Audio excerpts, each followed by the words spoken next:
the same reason that the realtors that are watching this, unfortunately, it doesn't work. Unless you want average in America, married, 2.4 kids with 1.5 dogs. And for some people, that's all that, their biggest aspiration. But I can guarantee you, you will never achieve anything greater than your highest aspiration.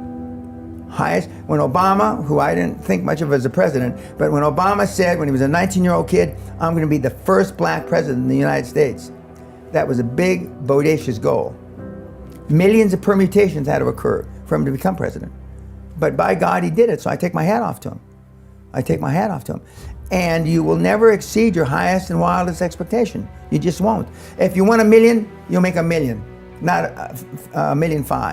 If you want 10 million, 100 million, and you'll never exceed that. And I see the kids, creating tens of millions in less than a year. And even though by my standards, I don't think that's a lot of money. I really don't. But by their standards, it's life-changing. It's absolutely life-changing. I remember the first day I made $10,000. I remember the first day I made $100,000. I remember the first day, crystal clear, I made $1 million. I remember the first day I made $10 million. And I remember, like I brushed my teeth this morning, the first day I made $100 million. In a day. The $100 million, I still get vibrations on my thighs when I think about that day. Everybody said it wasn't possible. That's where the real money is.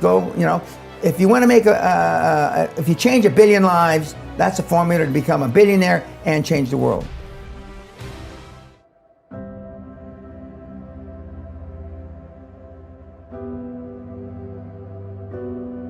I've trained Peter Sage like that, and I've trained a whole bunch of other guys to be more emotionally tough and to look within, okay, and to practice success before you're successful. One of the stories, and I know Peter remembers it, before I had any money, I used to go to the Rolls Royce dealers and sit in the cars and smell the leather, touch the leather, okay? And these days, this is 40 years ago, I went to $1 million houses, and my wife and I would walk through the house, and they'd say, when are your parents getting here, kids? No, we are the buyers, okay? And to get used to it, and that's the reason the castle is so effective. And the reason I stopped giving outside seminars is that the success rate is almost 5 times greater going to the castle, having a butler wait on you, dressing, thinking more of yourself, because self-esteem is the key to high performance. If we feel good about ourselves and we hang around with people, the average of the 5 people that we are mostly around is who we turn out to be. Lack of self-worth. Now they think they have self-worth. Right. They think because they made a few bucks.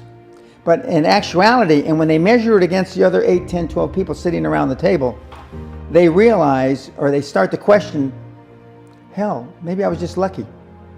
Now, all of us, when you're only a one-trick guy or gal, think, was I lucky?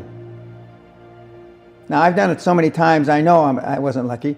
I might have been lucky the first time, but I haven't been lucky the 15, 20, 40, 50. I know that. Okay. But maybe I was lucky the first time. And maybe that's why I get such a great feeling of pulling the guys across the goal line. But they all have it's like the first date you ever went on. Do you remember asking the girl? Yeah, I think so. Terrified. Okay. I was too. I practiced in front of the mirror. I practiced in front of my mom. I practiced in front of my little dog. And I was still scared when I asked her. But my life changed when I was pretty much a haphazard kid, got in a lot of trouble, got arrested 4 or 5 times, thrown in jail. Because there's nothing wrong with trying to build a high performance environment.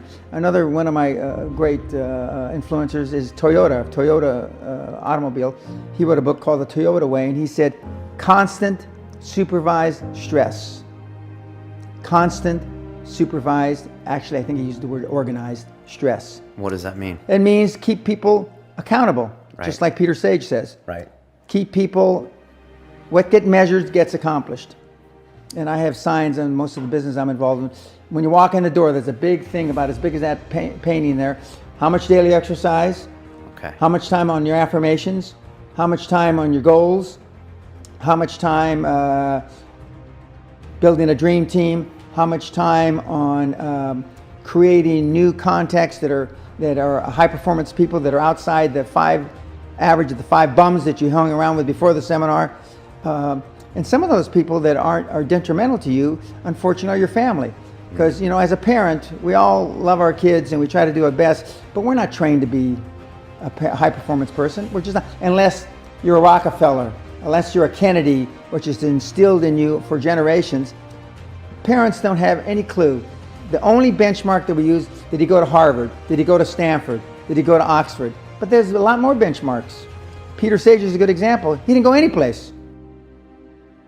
Working class background, my parents. Went to just a mediocre university that I flunked out of 3 times before I finally graduated with honors, but and had no money to begin with, $820. It was no money, but $820. So it's all possible. But I devoted myself to feeling successful. I was wearing suits like this before I could afford them. I only sleep 2 hours, okay? I work 364 days. I only take 1 day off. I think it's Rosh Hashanah, which is the highest holy Jewish day, okay?